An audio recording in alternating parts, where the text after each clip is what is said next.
Hello प्रिय विद्यार्थियों, good morning. आज के इस यूट्यूब वीडियो में हम अधिकार के बारे में बात करेंगे। अधिकार का जो राइट का जो कॉन्सेप्ट है, राजनीतिक सिद्धांत का पेपर जो बीए प्रथम वर्ष में भी चलता है और पीजी की क्लास में भी राजनीतिक सिद्धांत का जो पेपर चलता है उसमें आधुनिक राजनीतिक सिद्धांतों के बारे में बात की जाती है। बीए प्रथम वर्ष यूनिट थर्ड जो पहला पेपर है उसके लिए ये कॉन्सेप्ट है अधिकार, इनके बारे में आज बातचीत करेंगे।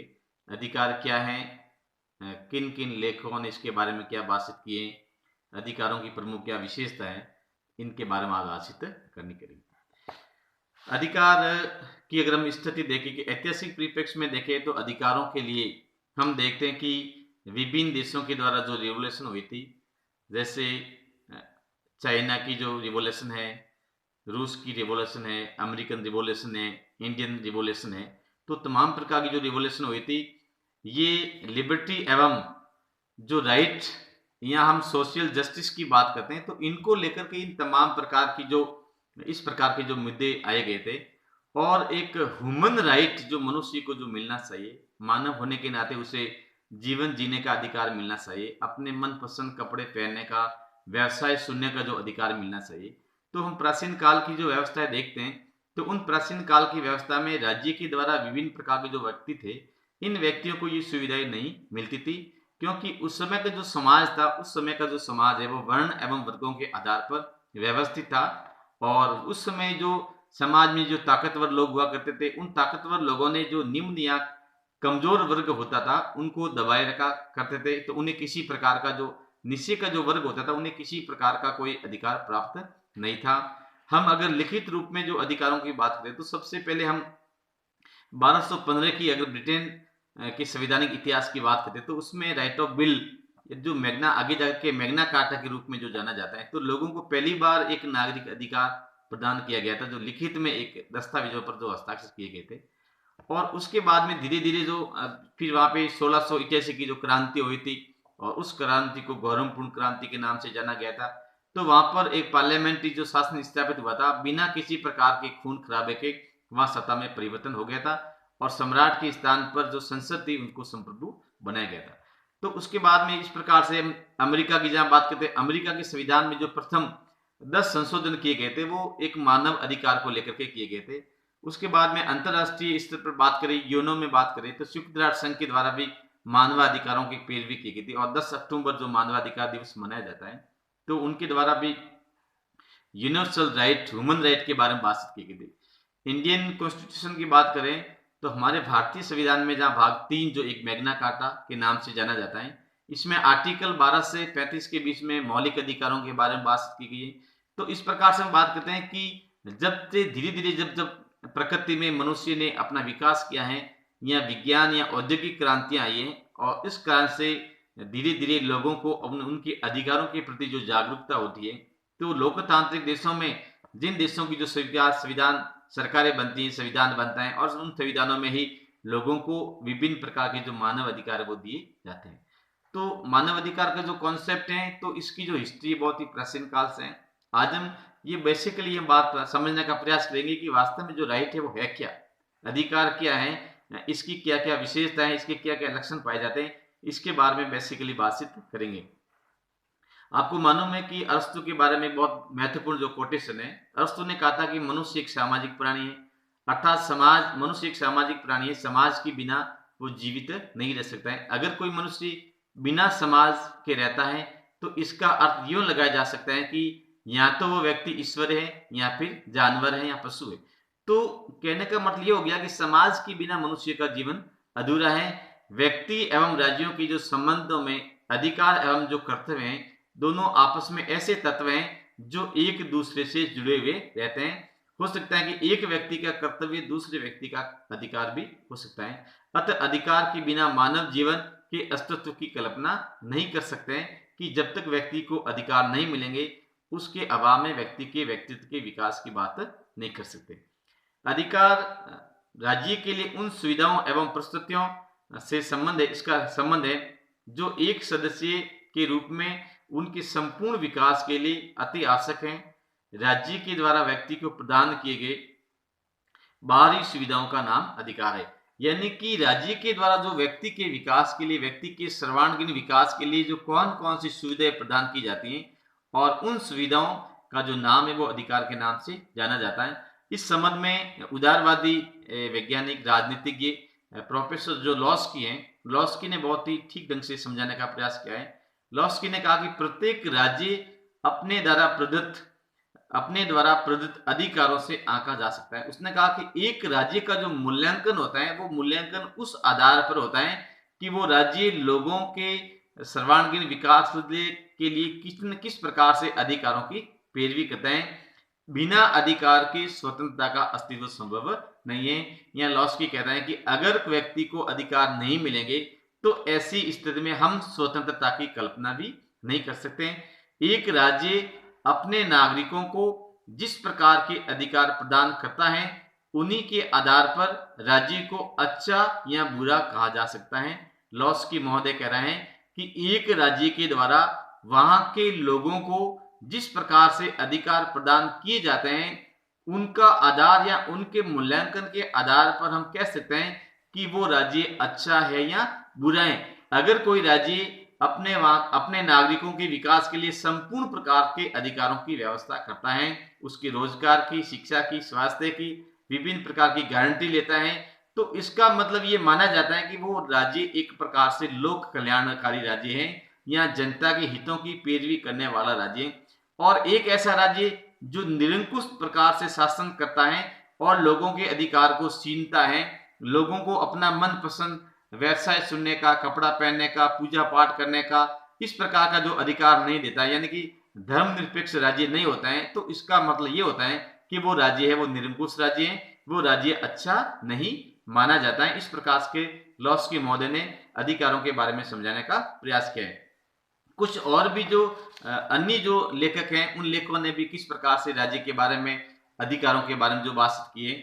हम बोसाके की बात करते हैं। बोसाके ने लोकतंत्र के बारे में भी बहुत बढ़िया पैरवी की थी। उन्होंने कहा था कि लोकतंत्र में लोगों की जो भागीदारिता है वो सुनिश्चित की जानी चाहिए। यहाँ पर वो कहता है कि अधिकार वह मांग है जिसे समाज स्वीकार करता है और राज्य लागू करता है।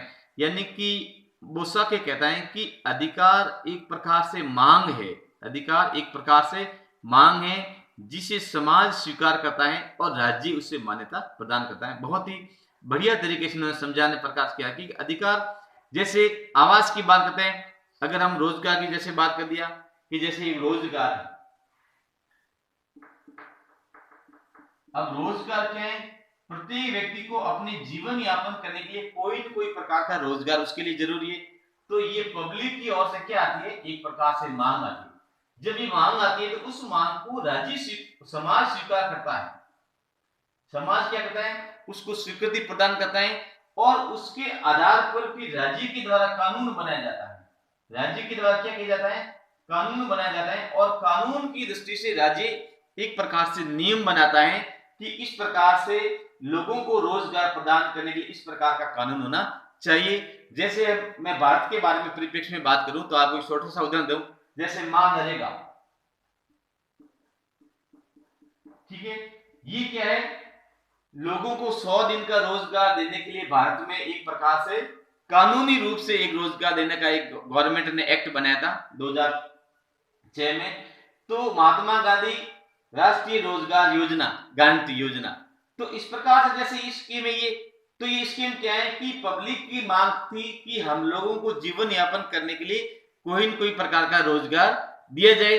अब लोग, समाज ने उसको स्वीकार किया, सोशल का ये मांग बिल्कुल सही, लोगों की बात सही है और सभी लोगों ने, समाज में जितने भी जो लोग थे, सभी लोग थे, पब्लिक थे, उन्होंने गवर्नमेंट के ऊपर प्रेशर डाला, सरकार से रिक्वेस्ट की कि आप हमें रोजगार देने के लिए कोई न कोई प्रकार की व्यवस्था करें।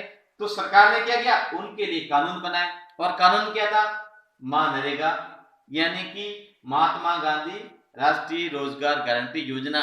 यानी कि इसमें यह प्रावधान किया गया कि एक व्यक्ति के, एक परिवार को साल में कम से कम 100 दिन का रोजगार मिलेगा और वो 100 दिन का रोजगार कभी भी व्यक्ति ले सकता है। तो इस प्रकार से क्या हो गया, जो बॉस्को की जो परिभाषा समझा रहे थे उसके अनुसार ये हो गया कि एक अधिकार लोगों की जो मांग होती है और समाज उसे मान्यता देता है और राज्य उसे स्वीकार करता है। तो इस प्रकार से उन्होंने परिभाषा दी।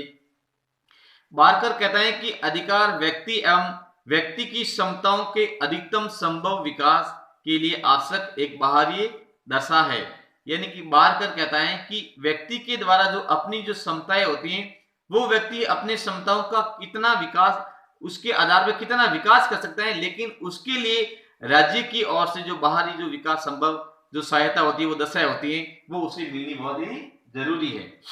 आगे हम बात करते हैं कि ऑस्टिन के बारे में बात कर रहे हैं कि ऑस्टिन ने कहा कि एक व्यक्ति का दूसरे व्यक्ति अथवा व्यक्तियों में कुछ विशेष प्रकार का कार्य कराने की क्षमता का नाम अधिकार है। ऑस्टिन महोदय कह रहे हैं कि एक व्यक्ति का दूसरे व्यक्ति द्वारा अथवा व्यक्तियों में से कुछ विशेष प्रकार के कार्य करवाने की क्षमता है, उसका नाम है वो अधिकार के नाम से वो जाना जाता है। तो इस प्रकार से जो अलग अलग जो लेखक उन्होंने अधिकारों के बारे में बात की है। विद्यार्थी एग्जाम में जब लिखित पेपर आता है तो रिटन में आपको ये बताया जाता है कि आप अधिकारों की राइट का कॉन्सेप्ट है, इसको आप क्लियर कीजिए, या अधिकार के बारे में क्या जानते हो, अधिकार का क्या तात्पर्य, इसके बारे में बताइए। तो आपको इस प्रकार से 2-3 अधिकार की अर्थ के साथ साथ में 2-3 राइटर है उसकी परिभाषाएं भी देनी पड़ती है। तो इसमें से आप 2-3 जैसे लॉस्की की जो परिभाषा है, बोसाके की है, बारकर की है, अच्छी परिभाषा दी है, तो आप उसको याद कर लेना। अब हम बात करते हैं कि अधिकारों की विशेषताओं के बारे में बात करें कि अधिकारों की क्या विशेषताएं, उसके बारे में बात करते हैं। तो पहली विशेषता हमने जो कॉन्सेप्ट पढ़ा है और उन कॉन्सेप्ट के आधार पर जो विशेषता निकल के आ रही है। पहली विशेषता है व्यक्तियों की मांग समाज द्वारा स्वीकृत होने पर, व्यक्तियों की मांग समाज द्वारा स्वीकृत होने पर अधिकार का रूप ले लेती है। यानी कि व्यक्तियों की जो समाज के द्वारा जो मांग अगर स्वीकार की जाती है तो वो धीरे धीरे एक अधिकार ले लेते हैं। अतः अधिकार का अस्तित्व समाज में ही संभव है। दूसरी बात है अधिकार का उद्देश्य व्यक्ति और समाज के कल्याण में वृद्धि करना है। यानी कि लोगों को जो अधिकार दिया जाता है उस अधिकार के आधार पर व्यक्ति और समाज दोनों के बीच में कल्याण होना चाहिए। अतः इसकी प्रकृति व्यक्ति या समाज विरोधी नहीं होनी चाहिए। यानी कि जो अधिकार दिया जाता है, अधिकारों में सबसे महत्वपूर्ण बात होती है कि विशेषाधिकारों का हनन हो, ये बात नहीं होनी चाहिए। विशेषाधिकारों की समाप्ति,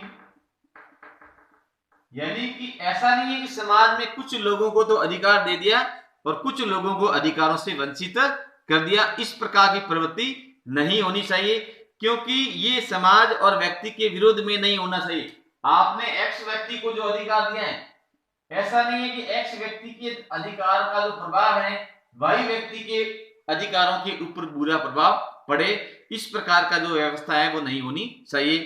व्यक्ति की वही स्वतंत्रता अधिकार कहलाती है जो समाज और राज्य द्वारा स्वीकृत या सुरक्षित हो। यानी कि व्यक्ति की स्वतंत्रता जो है वो एक अधिकार है, लेकिन उस सीमा तक है कि जिस सीमा तक समाज एवं राज्य का नुकसान नहीं हो या समाज एवं राज्य उसकी स्वीकृति प्रदान करता हो। अगर कोई इस प्रकार से जैसे नशीली पदार्थ होते हैं, तो नशीली पदार्थ जो एक व्यक्ति के स्वास्थ्य के साथ साथ में दूसरे व्यक्ति के स्वास्थ्य पर उसका प्रभाव बुरा पड़ता है, तो इस प्रकार की जो व्यवस्था है उसको राज्य को इस प्रकार की वस्तुओं के उत्पादन पर रोक लगानी चाहिए। उन वस्तुओं, लेकिन कुछ राज्य अपनी आय में वृद्धि करने के लिए इस प्रकार की जो वस्तुएं होती हैं, राज्य को मालूम होता है कि उस वस्तुओं से व्यक्ति के स्वास्थ्य पर बुरा प्रभाव पड़ता है, उसके उपरांत भी राज्य एक चेतावनी के साथ में इस प्रकार की वस्तुओं के उत्पादन प्रारंभ करता है, जबकि ये समाज एवं व्यक्ति के लिए हानिकारक है। तो राज्य इस प्रकार की मान्यता या स्वीकृति नहीं दी जानी चाहिए। अधिकार में सार्वजनिक हित छिपा होता है। ये समाज के सभी लोगों को बिना किसी धर्म, जाति, लिंग, भेद के समान रूप से प्राप्त होना चाहिए। यानी कि प्रत्येक व्यक्ति के अधिकार में एक सार्वजनिक हित होता है, तो सार्वजनिक हितों को ध्यान में रखते हुए समाज के सभी लोगों वर्गों को धर्म, जाति, लिंग, भेद को ध्यान में रखते हुए उसके साथ में समान रूप से इसका वितरण किया जाना चाहिए। अधिकार निरपेक्ष है या असीमित नहीं होना चाहिए। यानी कि जो अधिकार है वो अनलिमिटेड राइट नहीं होना चाहिए। उस अधिकारों पर राज्य के द्वारा प्रतिबंध भी लगाने चाहिए, क्योंकि आप अगर अनलिमिटेड राइट देंगे तो ऐसी स्थिति में एक व्यक्ति अपनी व्यक्ति या राज्य मनमानी भी कर सकता है, जिससे कि उसका जो प्रभाव है वो नेगेटिव प्रभाव है दूसरों पर न पड़े। राज्य अधिकारों का जन्मदाता नहीं वरन उन्हें मान्यता प्रदान करता है। यानी कि अधिकार प्रकृति की जो देन होती है, लेकिन राज्य उसका जन्मदाता नहीं हो सकता है। राज्य तो केवल मान्यता देता है और मान्यता वो इसी आधार पर देता है कि उस अधिकारों से समाज के ऊपर किसी प्रकार का दुष्प्रभाव या दुरुपयोग नहीं किया जाना चाहिए। व्यक्ति की जिन गतिविधियों पर राज्य का कोई प्रतिबंध नहीं होता उन्हें नकारात्मक अधिकार कहते हैं, जबकि सकारात्मक अधिकार ऐसी व्यवस्था है का सूचक है जो व्यक्ति के आत्म विकास में सहायक होने के साथ साथ राज्य की ओर से विशेष व्यवस्था की जाती है। अतः ये अधिकार सकारात्मक एवं नकारात्मक दोनों प्रकार के हो सकते हैं। जहां पूंजीवादी राज्य होते हैं वहां नकारात्मक अधिकार को बल दिया जाता है, लेकिन समाजवादी राज्य में सकारात्मक अधिकार को बल दिया जाता है। लेकिन अगर जहां पर कल्याणकारी राज्य होता हो वहां पर दोनों प्रकार के राज्यों को कानूनी मान्यता प्रदान की जाती है। तो इस प्रकार से आज का जो YouTube वीडियो था इसमें हमने अधिकारों के जो राइट का जो कॉन्सेप्ट है इसके बारे में बात किए। कल इसके लक्षण के बारे में बात करेंगे और उसके बाद में हम सकारात्मक एवं नकारात्मक जो अधिकार हैं उसके बारे में भी थोड़ा डिटेल से समझाने का प्रयास करेंगे। Thank you.